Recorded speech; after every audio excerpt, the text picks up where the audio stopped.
Hi, I'm Kristal Hart. I'm here outside of the Chevrolet Center. I'm in Youngstown, Ohio, which is not only in the snow belt. If you sort of look there behind me, once a very thriving mill town. Well, and the mills have sort of gone out of business here, but in Youngstown, Ohio, we do have a big event, and that event is Kelly Pavlik will be fighting Marco Antonio Rubio at the Chevrolet Center here in Youngstown, Ohio. As I said, the snow belt and once the home of the mills. Anyways, I'm Kristal Hart. Let's go inside for the press conference. Buenas noches. Pues quiero pedir una disculpa antes que nada. Good evening, and first off, I'd like to apologize to everybody to start off with. Yo quería dar una mejor pelea y no sé qué me pasó, me amarré mucho. I came to give a much better fight than I did this evening. I felt I was just much too tight. Bueno, pues sabemos que Kelly Pavlik es un gran campeón, pero bueno, me sentí muy fuerte, pero no pude soltar golpes. It's obvious that Kelly Pavlik's a great champion, great fighter. I felt very strong. I just felt very tight. Didn't feel I could relax, couldn't let my punches go. Y gracias por su hospitalidad. And I thank you all for your hospitality. You know, I have to listen to my corner. I just didn't feel there, couldn't let go. I felt very, very tight, very strong, but just was not my best boxing night. I think this evening was my fault. You know, Kelly Pavlik's a hell of a champion. But I don't think Kelly was 100% tonight either. And I think I lost the fight for myself. In what aspect?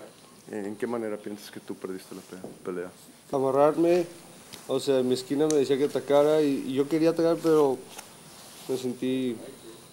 My error was I just didn't let go. I came to attack, I came to be on the offensive, and I did the total opposite. I just couldn't let go this evening.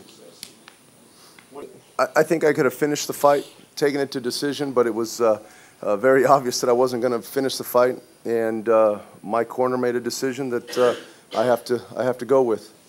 I'd just like to thank everybody. It was a great fight. I went out there. We bounced back from the loss. You know, I keep saying, you know, the thing I took from that loss was how to bounce back mentally. You know, there was nothing physically. Just put it in the past and focus on Rubio, who was a very durable fighter, very gritty fighter who could hit. And he came to fight tonight, and he wanted to take my belts and take them home. And I told you guys at the press conference, it's a hard way to get him, very hard. And I don't think he wanted to take that route. So we planned for Rubio to come out a tough kid that, you know, watching all the films on him and going over the films. We expected him to come out. I watched Ornella's fight. He banged a little bit in the early rounds. Then he would go to box, you know, move around a little bit. Then he'd come back and bang. But in this fight, he kind of just was moving from the get-go. You know, I don't know if he watched that Hopkins fight, and I told people in the press conference, and I hoped he got back to his team, that that's not going to work. You know, ain't going to be the same Kelly that fought Bernard. And but he seemed like he was more or less trying to get through, you know, land big shots every once in a while and hope for the knockout, but not get knocked out. And then I want to say in the 5th round he sat down. You know, he didn't move, and it looked like he was going to come forward and try to punch, but I think we hit him with a couple good shots, and I think he had a second guess on, you know, standing there and slugging, and he just started going backwards again. But he fought a pretty good defensive fight. I want to say it was either 7th or 8th round when I caught him with that right hand. I hurt him. At first, I kind of held back a little bit. You know, was he playing possum? Was he pretending to be hurt? You know, I didn't want to walk in on something stupid and get hit. And it's hard to explain to you guys, but in boxing, when you see somebody, you could, after so many fights, you know when somebody's really hurt. And when I hit him, when he came back up from being wobbled, I seen the one eye kind of go away from the other eye, and I knew right then and there that he wasn't playing possum. You know what I mean? And that's how quick you pick up in a sport when you have the experience. And as soon as I seen that, I knew he was hurt, but it was kind of towards the end of the round. I really didn't want to do something dumb, like I said, and have him be desperate and fire a punch off. But game kid, we just put the heat on him. I think we took the heart from him as soon as he felt the power. I mean, even the body shots, the ones that weren't landing were hitting in the elbow, and that elbow was digging into his hip, into his side, and I think I just took everything from him early on. Were you surprised he didn't answer the bell with that? You know, when I sat down, I was kind of looking at him, and I was looking up at the monitor, and I seen him saying something to the corner, and I knew he was kind of taking a beating. I mean, he was really wearing down, and you could feel it and you could hear it in the ring. You know, each round goes by, you could feel the difference in punches, you could feel the difference in snap. by the 8th round, he didn't have anything. You know, he was throwing punches, and I was almost coming to the point where I was going to put my gloves on and just keep walking straight at him. And I just knew it was a matter of time. Either I caught him or, you know, he was going to take a knee or the corner was going to stop the fight. Usually after a fight, my knuckles, I got some stingers on them, you know, my head from my headbutt or something. And I tell you what, I got a harder head than I expected because we clashed sheds, I want to say, in the 2nd or 3rd round. I mean, hard. And, you know, nothing from that. I think I caught him on a good spot. But, you know, nothing hurts. Just my eyebrows a little bit. You know, I got caught with a couple punches, jabs, but never hurt in that fight. Well, first of all, he wasn't a puncher like Miranda. You know, when I fought Miranda, I mean, he hit pretty hard, but, you know, and earlier in the question tonight, he hit me with some maybe 2 clean shots all night long. And that's about it. And each one of those, you know, had nothing really on it. You know, maybe it did, but it didn't faze me at all. Miranda was a different story. Miranda hits you, you know, you've been hit. You know, it made you feel kind of funny. Overall, I think the jab. I mean, the jab, I was setting up a lot of things, but I would hit him with the jab, and he just covered it up. You know, he never really gave me – he did a good job defense-wise. I give him credit on that. Never really gave me an opportunity to land anything, but I still can't get it right. 7th or 8th, I don't know. It's one of those 2 rounds. When I caught him with that right, though, when he pulled back, I was just waiting to time it. You know, he kept pulling back in that chin, and I seen it the round earlier, and I'm like, why don't I just hop in with a straight right? You know, and catch him. Well, here he was on the ropes, and it was perfect because he couldn't even go back any farther, and that's when I caught him with that right hand. I think that was the best punch overall, power-wise. You know, the hooks to the body were working. Even when they didn't land, I was hitting them, like I said earlier, and it was just taking it out of him. But overall, the jab kind of just kept him on his toes, and I don't think he could ever set up anything with that jab. Well, we do both. We still did a lot of strength in this fight. You know, we just separated.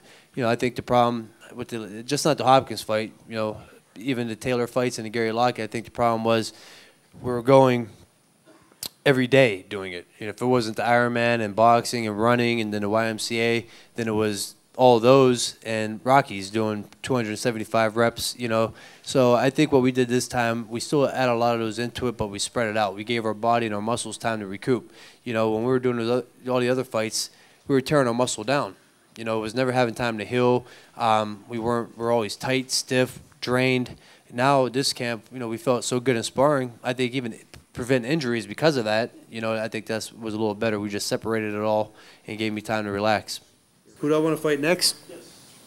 There's a lot of names. You got John Duddy. You asked that? You got John Duddy out there. You know, you got obviously Arthur Abraham and Felix Sturm, but Bob would probably answer that better. Right now, Sturm and Abraham fights are so hard to make. I mean, they're just.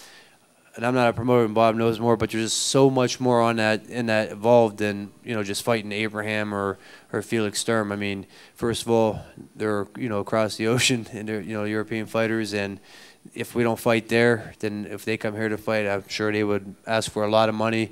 They're not really well known, but if they get the fight made and everything could be worked out, negotiated, I would love to take that fight. I mean, these are the middleweight champions out there. Definitely want it. He's the King Arthur, you know. He's the guy that everybody thinks is the middleweight champ, even though they still have me at it, and that makes me mad that there's still people out there, and I do want that fight. But, I mean, you just can't toss a fight together. I mean, for me to go over to Germany for peanuts, you know, to his hometown where the only way I could get a win is by taking him out on a stretcher, you know, because you fight over there, you're not going to get the win. And even if I beat him all 12 rounds, they're still going to give him the fight, and it happens all the time. Every time overseas. So that would be pointless right there for me to keep everybody happy. I'm going to put all my hard work for 15 years through amateurs and pros to go over there and fight him because the people want that fight, and I'm going to get robbed. You know, if he comes over here, he's going to soak up all the money, and I'm going to still fight this kid who's the middleweight champ, and I'm the one that's got the bigger name, and I'm going to take the peanuts again. So, I mean, it don't make sense right now. I want to fight, but if his people could come to terms with us, you know, and make it the right fight, then we would take it. But as of right now, I mean, I'd just be almost like suicide. I mean, I would come away with absolutely nothing, taking a dangerous fight in boxing.